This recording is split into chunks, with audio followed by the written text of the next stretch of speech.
Welcome everyone. Thanks for coming today. I'm joined today by Trisha Alexander, Dan Nutting from Mandiant, and DJ Goldsworthy from Aflac.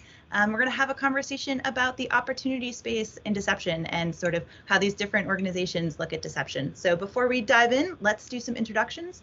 Dan, do you want to kick us off? Yeah, sure thing. Thanks, Maretta, for having us on. So my quick background is I was previously with the U.S. government, United States Coast Guard for a while, acted as an information systems security officer, then went private sector, security analyst, eventually promoting up to security manager for a Fortune 100 company, and then moved over into the consulting world. And right now I manage a team dedicated to maturing security operations teams across our clients. We really focus on the people and processes. And so when we encountered the MITRE Engage project, we said, hey, this is great. This is capturing a lot of the goals and efforts that security operations teams need to be prepared for ahead of time. So we've been very, very excited to be working with you. All right, Trisha? So I started out in security at Fujitsu Network Communications as an incident response analyst. I then moved to PepsiCo, did the same thing, and then also moved to Epsilon, did the same thing as well. And then we got bought by Publicis and did the same thing, obviously. So I was doing incident response and threat hunting for most of my career. And then I joined Mandiant in September 2020. And I report to Dan Nutting. So we kind of do this. I obviously do the same thing where, I help SOCs transform and help them develop their program. So. Great. And DJ? Hey, so I cut my teeth in cybersecurity with a managed security services company that provided outsourced cybersecurity to about 1,000 U.S. financial institutions. So we're helping, build out their security infrastructure and monitoring 24/7, and then started getting into financial fraud detection. So looking at online banking attacks and things of that nature. So that got real interesting during the significant rise of banking Trojans. About 6 years ago, came over to Aflac to help build up their cybersecurity capabilities with a focus on threat intel and enterprise vulnerability management, and then expanded responsibilities to take over all security operations and engineering as well. So a lot of the frontline defense and detect and respond functions are kind of under my purview. Great. And well, actually, I want to stick with you, DJ, for a second, and sort of get your perspective as an organization that sort of publicly talks about use of deception, and you've obviously found value in it. Can you talk a little bit about sort of why you advocate for this and how your organization thinks about deception? Yeah, sure. I'm a very big proponent of deception for a lot of reasons. I really see deception as a first and last line of defense. And what I mean by that is if you implement deception properly, and there's a lot of nuance to that, you have a very good probability of that being a key detection early on in the early stages of an attack. So whether it's recon or initial foothold in the environment, if you have it set up right, there's a lot of good opportunities to trigger. I say the last line of defense as well, because when endpoint detection, email security, network-based security detections, those types of things, or just security analytics in general fail because they don't have the right anomaly detection for the given techniques or whatnot. Deception has a shot at it because it's attack agnostic. Really, it's just if you interact with any deceptive artifacts or decoy systems, it doesn't matter what technique you're using, it's going to trigger alarms.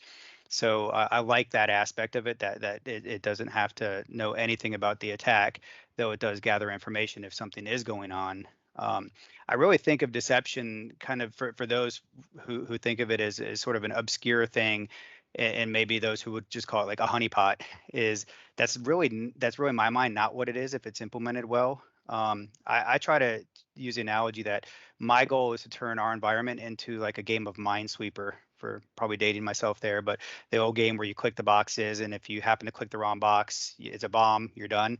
And my goal is to put as many bombs on the Minesweeper field as possible. So adversaries really trying to do anything, gathering any kind of information to live off the land, trying to do any kind of lateral movement, establishing an initial foothold, whatever.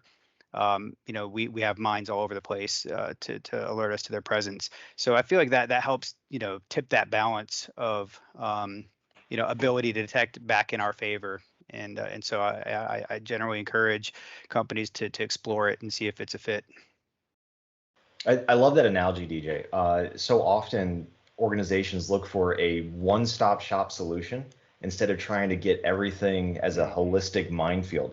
That's there, not one single mine is going to be the thing that saves you. It's going to be all of them working together. Yeah, it's exactly right. I mean, we think it's very important to invest upfront in establishing a really good what we call campaign.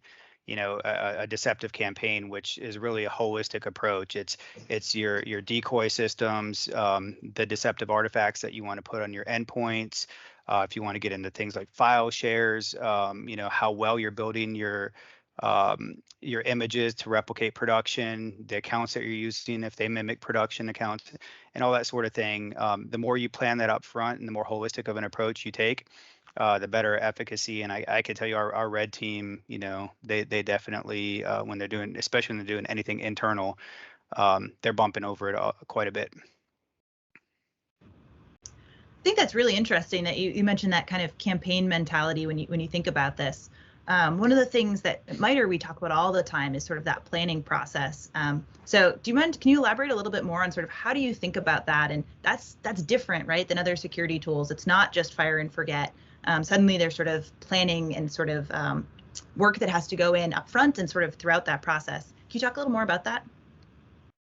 Yeah, sure. So, basically, we like to do threat modeling and try to determine, what are the common techniques that we're likely to see, and we do use, attack framework, and try to get as exhaustive coverage as possible of that framework and our modeling, and basically just creating those scenarios. And if you've got a good partner in deception, they've probably thought about a lot of this and have a lot of it available to you natively in the solution without having to do a lot of customization.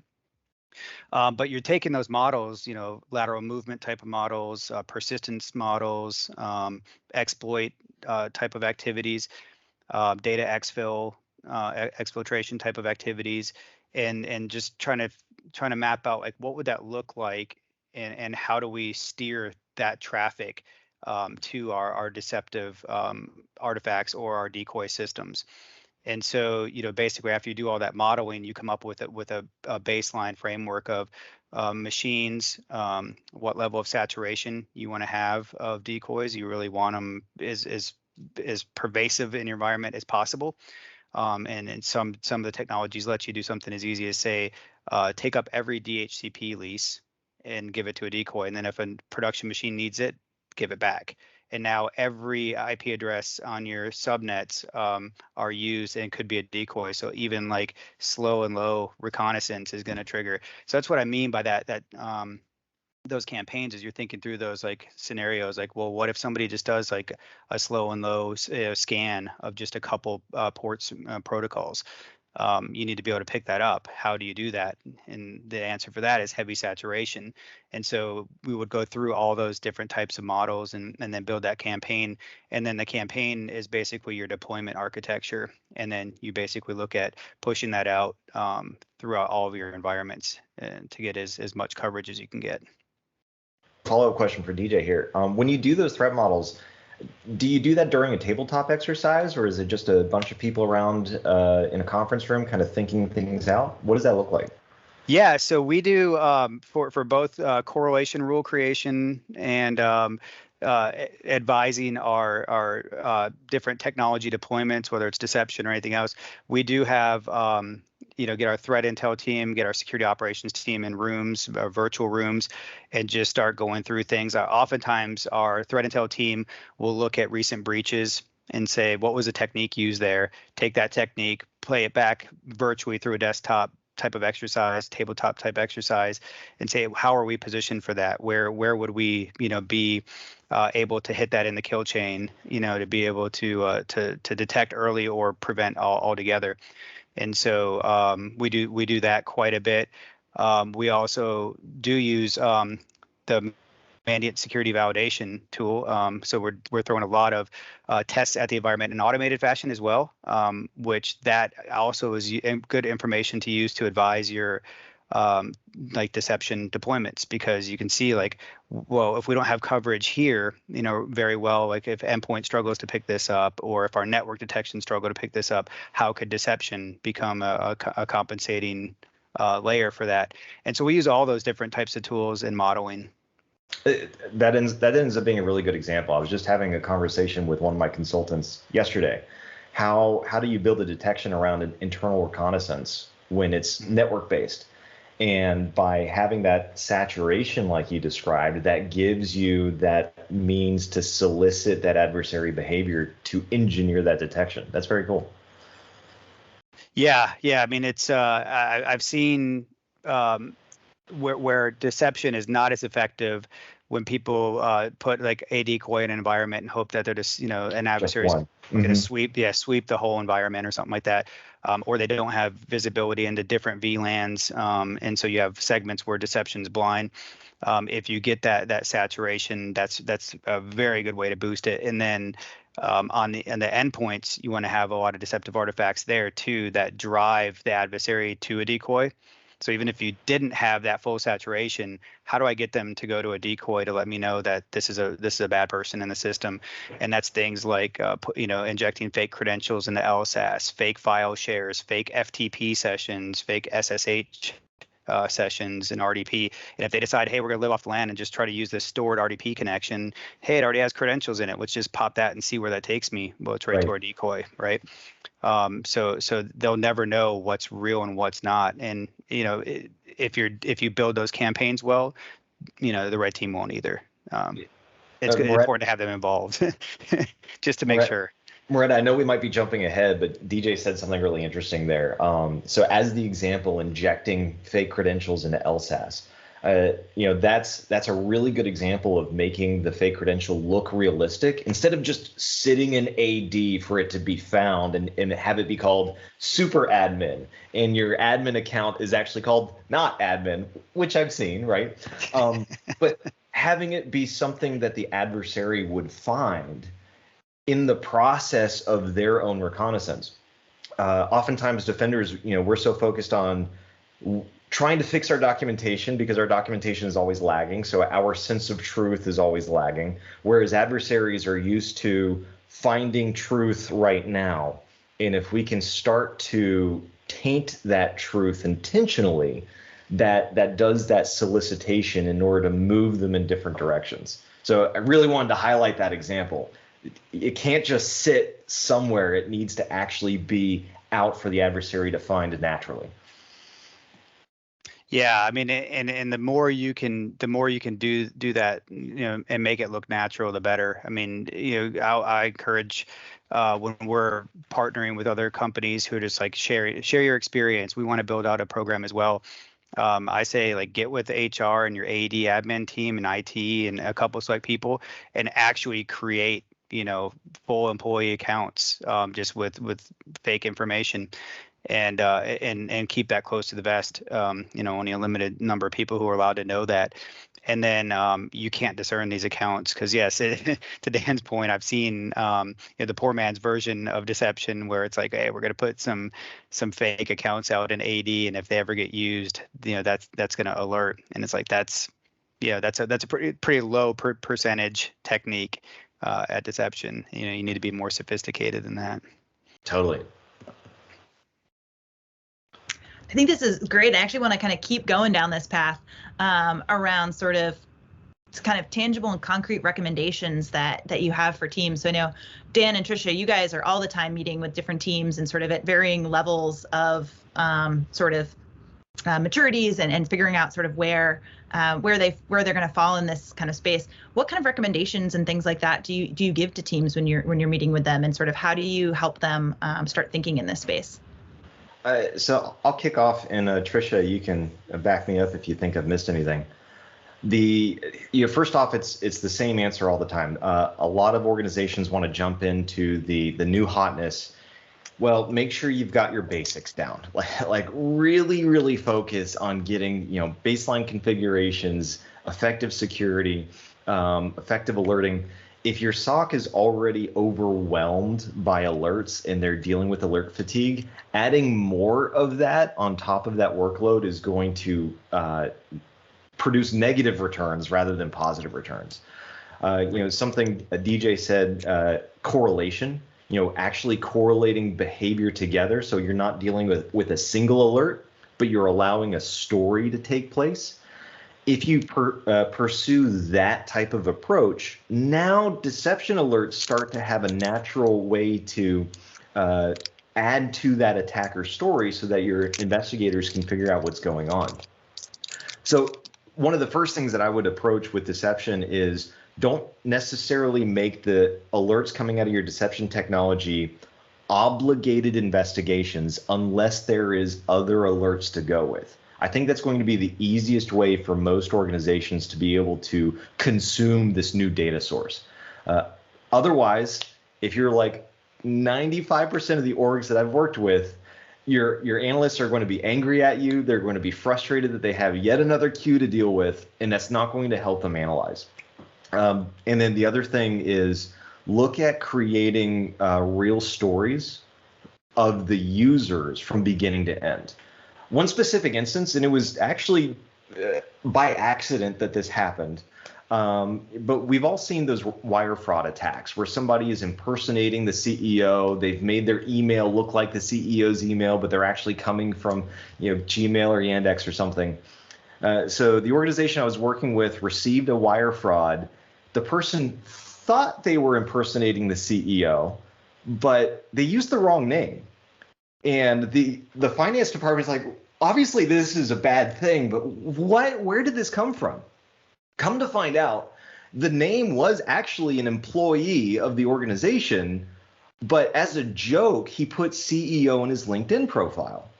And the lazy attacker is like, well, that's clearly the CEO. It's in his LinkedIn, right? So I'm going to use this, impersonated the wrong guy, and we were able to catch that wire fraud immediately. So, creating those fake personas, tainting that information can happen outside of the network and start to obfuscate the reconnaissance, the external reconnaissance that the adversary is going to do. And, sometimes we get stuck in, well, an advanced attacker is going to see right through that. You're absolutely right. An advanced attacker is going to see right through that. But we just saved an immense amount of time and effort by catching this dumb attacker and getting him dealt with really early in that attack life cycle instead of spending all of these cycles in confusion later on. So there's return on investment just from a time investment for your resources to push those attacks earlier in that life cycle. Yeah, that's great. Really, really good information recommendations, and it kind of brings to mind, two things. One is to expand on what to focus on and best practices. We're definitely seeing a need to shift to the identity layer as opposed to network-based detections as a sole means. Identity is becoming incrementally more critical. You've got zero trust initiatives. You've got cloud, where there's a huge proliferation of identities that have to be managed, and a lot of risk for misconfiguration there and misuse. And so, looking at things like, how to get deceptive detection capabilities and even identity layer protections is really key. For example, in some deception suites, they have like Active Directory deception and Active Directory integration, which is really good because looking at like what's top of mind right now. Well, there's a lot of geopolitical issues right now and a lot of concerns over the potential for that to spill over into cyber, and some of the techniques from those state-sponsored actors, heavily target AD because it works in a lot of companies. And so having defenses that have deception baked into Active Directory and have the ability to detect when people are trying to manipulate Active Directory, that's stuff like that's pretty key too. So I would make sure that's part of any campaign. And then Dan, you mentioned the alerts, and I would say that is a very important thing. And one of the things that we focused on very early was really trying to ensure that deception was one of our highest fidelity layers. And to do that, there's a few configuration recommendations I can make to anyone who's setting something like this up, which is, exclude your scanners. Do things like disable a few of the detections on certain protocols that are high noise, low value. Like, I don't know, Dan, if you've seen an attack in the last decade that used SNMP. I haven't. So like SNMP, querying, things that are looking for printers and things like that, you don't need your deception firing on that. A sophisticated actor is going to be using other ports and other techniques. So just tune that noise down, and then it should be very rare for somebody to hit your deceptive artifacts and your decoy systems. And so we've had pretty good success with that, being able to get that tuned way down, and that's an important part of it, because you don't want your team to be numb to those alerts, and you want them to jump right on them. Right. I think this is great. I want to one last kind of focus area I want to dive into, which is everyone's sort of been keying on adversary behavior being sort of the driving force behind how you think about this planning and how you think about sort of where you are or not going to have deceptions. And Trisha, I know you've done some work around looking at adversary behavior and engagement opportunities. Can you talk a little bit about how you sort of see one driving the other and the opportunity space there? Based on APT2 and how to, maybe implement some of the engage activities to counterattack APT2. So obviously APT2 starts with phishing. That's usually how they get into the network. And what they usually do is APT actors are known to use Microsoft Office and Adobe Acrobat Reader exploits to compromise systems. So as a way that I saw, Defender could defend against this is, like email manipulation, making sure that you have an email security solution, obviously isolation. So when that email does come in with like a malicious attachment or a link, obviously either have like a sandbox or something like that to detonate that to see what they actually are going targeting. And then on top of that, like malware detonation. So in that isolated environment, you could, detonate either the attachment or, going further, entering, fake usernames and passwords to see, like what type of information the attacker is trying to get. Keying in onto that, I think one of the important things is not being afraid to actually interact with the adversary. Right now, a lot of that is kind of pushed to an automated platform. We have these automated sandboxes that execute payloads, and analysts don't really interact with them. But if you seed bad data with the phish payload, or if you seed bad credentials from the get-go, you can start to see where that information comes back to you, and now you get more information about that adversary. So there's where Trisha's kind of highlighting is moving from the basic and automated into an interactive engagement with the adversary. Right. And I've seen, I know that there's two, I guess, schools of thought on deception, and it kind of depends on what your objectives are. My objective is stop the propagation, get them out, right?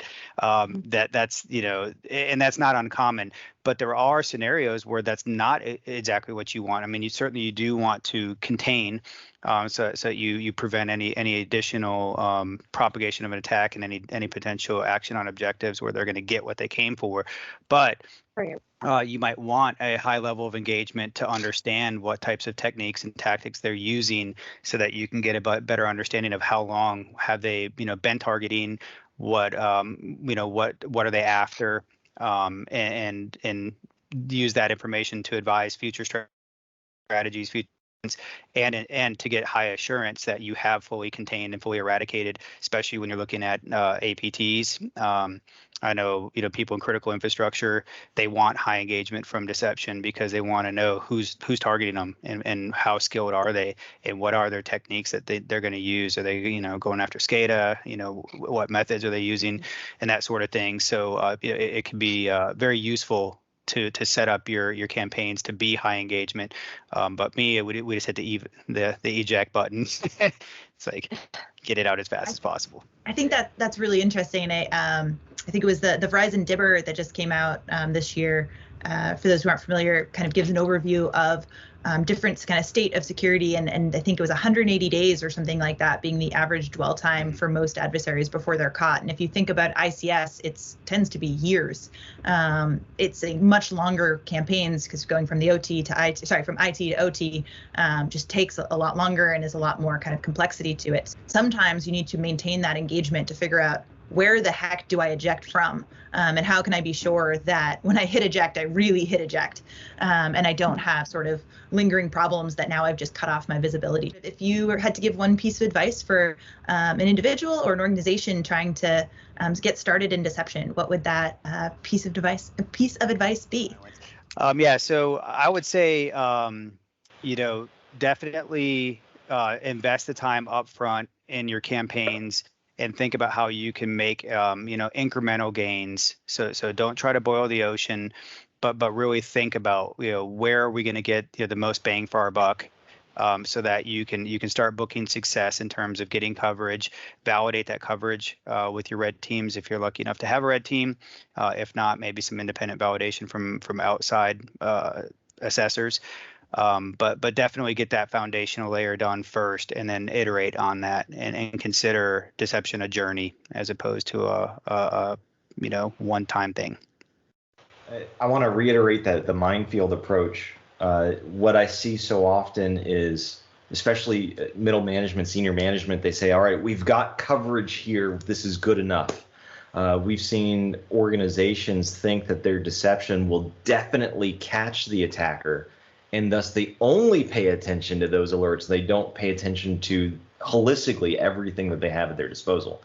And assume that your controls will be effective but not perfect.